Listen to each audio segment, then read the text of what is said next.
Magandang hapon po sa lahat. Luzon, Visayas, Mindanao. Tayo nagbabalik dito sa aking munting channel po sa Mel Soriano TV 29 para mag-discuss ulit ng another coins. Ayan po. Magandang hapon po sa ating mga subscriber ko po kung saan kayong panig ng mundo po. Lalo-lalo na yung mga senior citizen po at mga kolektor. Ayan po, mga numismatis ng Pilipinas. Yun namang hindi po nakapag-subscribe dito sa akin YouTube channel, baka gusto nyo ang ganito mga topic po about coins. Siniselling natin one by one, mga kanilang mga presyo po. Ayan. Baka gusto nyo po, baka pwedeng makatulong yan dito sa akin YouTube channel. Ang inyong mga presensya po, pakipindot naman po sana ang ating notification bell, like and share para ma-update po kayo sa mga latest ko pang gagawin mga video po. Ang pag-usapan po natin ngayon ay ang pera pa rin natin. Excuse me po. NGC po ang ating pag-usapan. Ayan. Masantos na ngaramot si kayo namin dyan po sa parteng Dompay, Basista, Pangasinan, yung mga Soriano family dyan, special shout out dyan. Dyan naman po sa ating Isabela po, sa Monte, Quezon, Isabela po, mga Pinto family po, ayan, naimbag, ngara, malamyo, amin, Dagiti, Ilocano, ayan po, Ilocano. Ang pag-usapan po natin ngayon ay ang NGC po, ayan, kumikinang siya. Year 2019 po, ayan.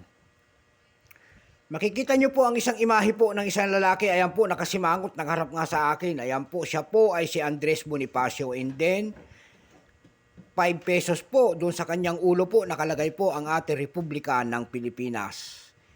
Ayan. Ito po yung controversial po na barya na pinalitan po ng yung bilog po. Ayan, ito yung kanilang ipinalit. Ayan. Kasi nga nalilito ang mga tao.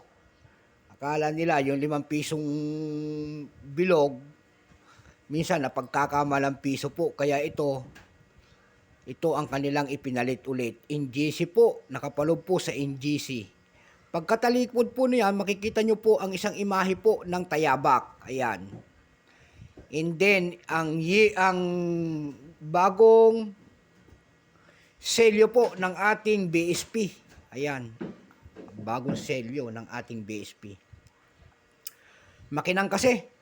Ayan, frosted siya. Oh. Ang gaganda ng mga ganitong coins. Kaso nga lang, pag nagtagal, ito po ay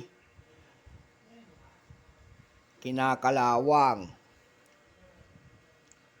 Bago tayo magsimula, kilalanin mo muna natin siya. Siyempre, issue, Philippines po. Period, Republic, 1946 up to date po. Type, standard circulation coins, years, 2019 hanggang 2021. Ayan po. Value, 5 pesos po. Currency, piso, 1967 up to date po. Composition po nito ay nickel-plated steel. May bigat po lamang itong 7.4 grams. May haba pong 25 mm. May kapal po naman itong 2.2 mm. Ang kanyang hugis po ay nanagonal, 9-sided po, orientation, middle alignment, number and dash, 187351, reference number KM-312. Likod po ay Tayabak po, ayan, and Bangko Sentral ng Pilipinas. Ito pong year 1999 po, ayan, year 2019 pala, ayan.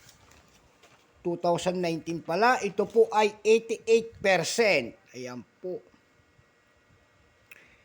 88%. Wala pa po siyang mintage. Lagi natin tatandaan na mga ginagamit pang barya, wala pa po yan. Hindi pa nila inilalagay kung ilang piraso ang ating Bangko Sentral sa ginawa sa barya na ito at ito po ay ginagamit pa. Pambili po ng UC. Ayan.